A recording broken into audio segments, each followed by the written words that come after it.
தளபதி விஜய்க்கு அரசியலில் அறிவுரை கூறிய சகாயம் ஐஏஎஸ் அவர்கள். விஜயின் அரசியல் வருகையை குறித்து தன்னுடைய கருத்தை கூறியுள்ளார் சகாயம் அவர்கள்.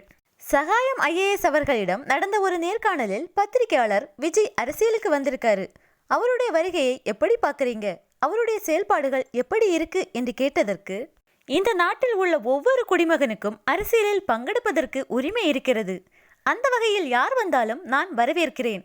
அவருக்கு ஆலோசனை சொல்லும் அளவிற்கு நான் யார்? ஆனால் ஊழல் என்பதை நான் பார்த்திருக்கிறேன். 30 ஆண்டு காலமாக அதற்குள்ளே மக்கள் மூழ்கி கஷ்டப்படுவதையும் நான் பார்த்திருக்கிறேன். நான் சொல்வது என்னவென்றால், ஒரு நிரந்தர மாற்றத்தை மக்களிடம் கொடுக்க வேண்டும். ஊழல் செய்கிறவர்கள் கொள்கைவாதிகள். இந்த மண்ணை நேசித்து இந்த மண்ணுக்காக பதவியை இழப்பவனை மிக இழிவாக சாதியவாதிகளோடு சேர்கிறான், மதவாத சக்திகளோடு சேர்கிறான் என்று சொல்கிறார்கள். சகோதரர் விஜய் சொல்கிறார், வாருங்கள் சேர்ந்து சமூக மாற்றத்தை உருவாக்குவோம் என்று. ஆனால் நான் நினைக்கிறேன், அதிலிருந்து நிரந்தர மாற்றங்களை உருவாக்க முடியும். நான் அடுத்த தேர்தலை பற்றி நினைக்கவில்லை, அடுத்த தலைமுறை பற்றி நினைக்கிறேன். உங்களோடு இணைகின்ற இந்த இளைஞர்களின் சக்தியை பொறுத்துதான் இருக்கிறது. ஆற்றலும் சக்தியும் சேர்ந்து வந்தால் சமூக மாற்றம் நிச்சயம் நிகழும். சமூக மாற்றம் நிகழ்ந்தால் நல்ல அரசியல் சாத்தியம்.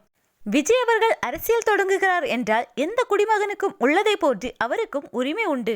அதன் அடிப்படையில் சகோதரர் விஜயை நான் வாழ்த்துகிறேன்.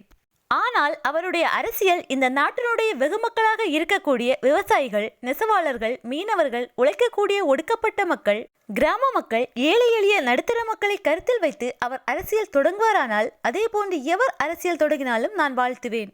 சகோதரர் விஜய் அவருடைய தொண்டர்களை பக்குவப்படுத்த வேண்டும்.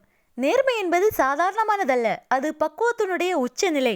அந்த பக்குவமானது உங்களுடைய தொண்டர்களுக்கு வருவதற்கு எப்படிப்பட்ட வழிகாட்டுதலை செய்ய போகிறீர்கள் என்பதுதான் முக்கியம் என்று பேசியுள்ளார் சகாயம் ஐஏஎஸ் அவர்கள்.